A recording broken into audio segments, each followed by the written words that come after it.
Hello, everyone. This is Jared with Dungeons and Javas again, helping you stay up to level up. Here with my friend Andy, Hello. and he's here to talk to us about the Game of Thrones card game. Why don't you tell us a little bit about Game of Thrones? All right, so Game of Thrones is a living card game from Fantasy Flight Games.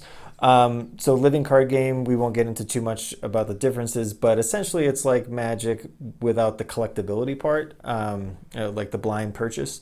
For those people who play collectible card games in Magic, it has a lot of similarities in gameplay, but it's Game of Thrones themed. So if you love Game of Thrones and you missed the show and you just love the books and you just want to keep playing in the universe, this might be a great game for you. It's not as widely played as Magic, but we do have a local community in Colorado Springs, a local meta that plays the game. We'll be playing it at Dungeons and Javas. Usually we play on Sundays, and we'll have a link for the Facebook page for that group below. So if you're interested in getting involved, there's a great group of people that play. All right, great. Why don't you tell us a little bit about the game? I know you said it's a living card game as opposed to a collectible card game. Now, correct me if I'm wrong, doesn't that mean like when you buy a pack, you know exactly what cards are going to come in that pack rather than it being blind, you open it up and you could be getting anything? Exactly. So the collectability part, you still collect cards, but whereas Magic and collectible card games, you buy booster packs and you don't know exactly what you're getting in the packs. Right.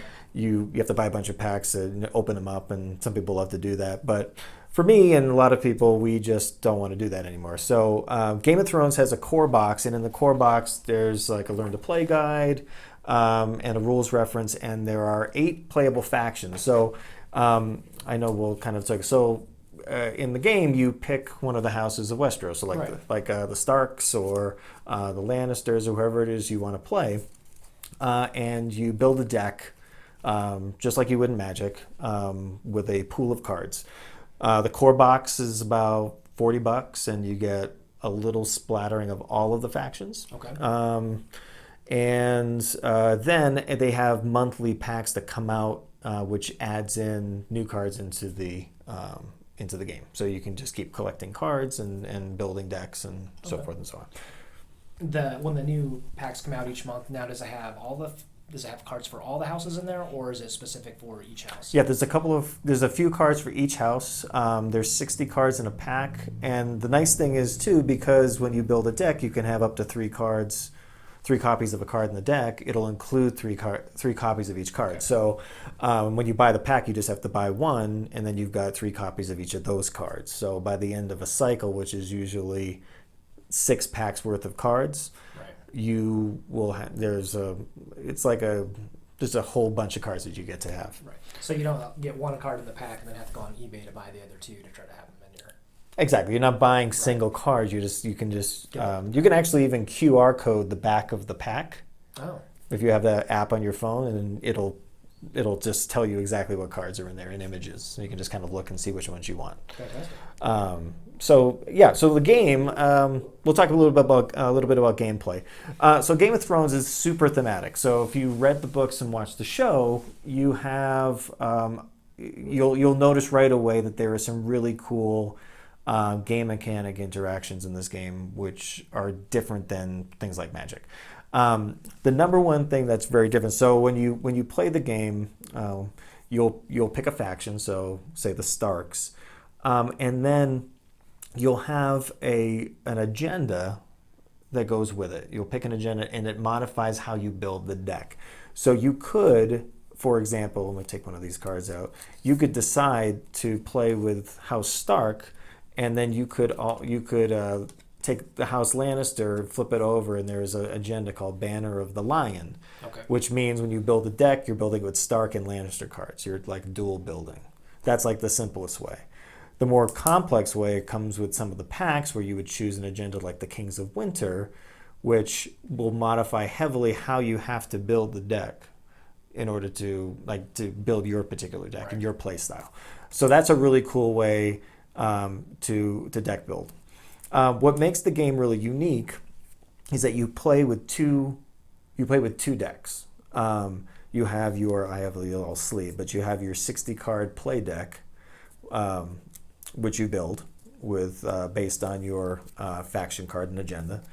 Then you also build a 7-card plot deck. And the plots are really cool. That's one of the things that makes the game really unique, is that every turn, the players reveal, so here's March to the Wall. So you could take a look at that. I know we'll put it up in the video. But this determines a long-term strategy for playing the game. So each person in the very top of the round chooses a plot and reveals it. And it'll tell you a few things. It'll give you the amount of gold you're going to collect for the turn, which will be modified by other cards, to which to marshal in your cards. The middle diamond shape gives you the initiative. So whoever wins initiative chooses who goes first or second. And then the last little silver number here is the claim, which is really important when you are doing your challenges phase. So like in Magic, you put your creatures on the table and you attack and defend, and you're trying to damage the other person. And while that does happen in this game, there's a military aspect to the game. The way you win this game is, and just like in Game of Thrones, it's a vying for power. So there are these power tokens. There's a little power token. The objective, the way you win the game, is the first person to collect 15 power wins. And you do it by initiating all sorts of cool challenges. So that is like one of the things that sets the game apart is this whole interplay of the plot cards. Because you really have to manage strategically when and how to play them. It's not like you're just collecting mana and just getting more. It changes every turn. And so once you've established all of those things, you marshal in cards by paying gold. So let's find a little. Here's Arya Stark. So she has a gold cost, and that's how much you pay to put her to play. And then she also has like special abilities, and they give you most of the carriages will have a strength. So the game, once you've established all of those things, the main meat of the game is through the challenges phase. And the challenges phase is when you initiate all of like the threats against the other person. Now again, Magic has you attack and defend. You're trying to damage another person. This game has 3 challenges. Let me see if I can find some of the other cards here. So let's take all right, so here's this is from the Targaryen group. So this is Khal Drogo. All right, and so Khal will have a 6 cost to bring him into play, and he has a 5 strength. All right, he has a red military and a blue crown, which is power and military. And then there are 3 different types of icons in the game. So there's the military, the red one, and then the green is an eyeball, which represents intrigue, and then a power, which is power. All right, so those are the 3. On your turn, you can initiate 3 challenges, 1 of each type. All right, and in order to attack, you need to have the icon. So Jorah has a military icon. So if I want to initiate a military challenge, you kneel him. Kneel and stand, so it's different than tap and untap. And then if successful, if we looked at the Winter Festival here, the plot card, the claim value is how much you would win. So in a military challenge, the person you win against has to kill 1 character, or for each of the claim numbers. Most of them will be 1, but there'll be a couple that are bigger. So they have to kill any one of their characters, and they'll go away. If you win an intrigue challenge, you randomly discard a card from their hand. You strip their ability to do things. And then power, if you win a power challenge, you take one of their power that they've accumulated, and it comes to your house, and it goes back and forth, which is a really cool thematic way to do it.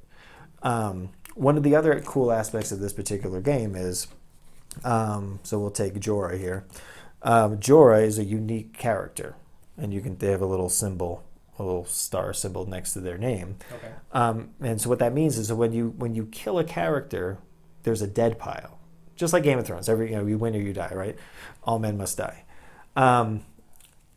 You do have a discard pile too, but if they're killed, they go to the dead pile. And if a unique character is in the dead pile, you cannot play another version of that character. They're dead. So you probably have 3 of those unique characters in your deck, I'm guessing? Yes, and so what they do is you can play another copy of that character on top of that for free during the marshalling phase as a duplicate, and then you can discard the duplicate to save the character. Oh. So there's ways the game has was designed to make sure that some of these bigger characters can stay on the board, but if they die, they die. And so you have like fun plot cards, like everybody who likes Game of Thrones will recognize that one, Valor Morghulis, which is all men must die, which says when revealed, kill each character in play. So there's a lot of back and forth, board resetting, and interplay with that. So that's essentially, I mean, in a nutshell. There's a great tutorial on Fantasy Flight's website, which we'll also put in the link below, which goes to their whole page about Game of Thrones. This is the 2nd edition, by the way. There was a 1st edition, which was out for like 10 years. I mean, really? Yeah, wow. It was crazy. And before that, it was a CCG. So it was a CCG, and then it became an LCG. And then after so many years, they decided to redo it and fix it up, redo the art, and kind of present it to the public as the 2nd edition. So this game has been out, I think, since 2014. Okay, so not very, well, I say not very long, but it's 4 years. Well, what they have is, for the game now, they have the core set, they have several cycles of cards. The other thing is that they've released, and you'll find it on the website, is our faction boxes. So they're bigger than a little pack. They have more cards in it, and they're designed for to represent each of the houses. Oh. So by now, they just released the Baratheon box. So the our friend Stannis, the Baratheon stag, right? That box just came out. And they have one more to go. So all the big boxes are out. So if you like a faction, if there's a house that you're like, I love the Lannisters, why would you? But if you like the Lannisters, you can get the Lannister box. They have starter decks now, which you can just buy a pack, which is a completely created deck around that house. You just can play it. Just come in and play. Yep. All right. Well, great. Well, thank you so much. Yeah, thank you. Quick demonstration. We will actually have some of those starter decks at the store. If you want to come in, we'll have some decks that if you just want to try it out and have somebody in the store teach you how to play it, we'll have that as well. So if you like the Game of Thrones TV show and the Game of Thrones books, come on in. You'll probably love this game. And we'll have a group there on Sundays playing, probably almost every Sunday. So come on down and see us. All right, thanks everyone. Thank you.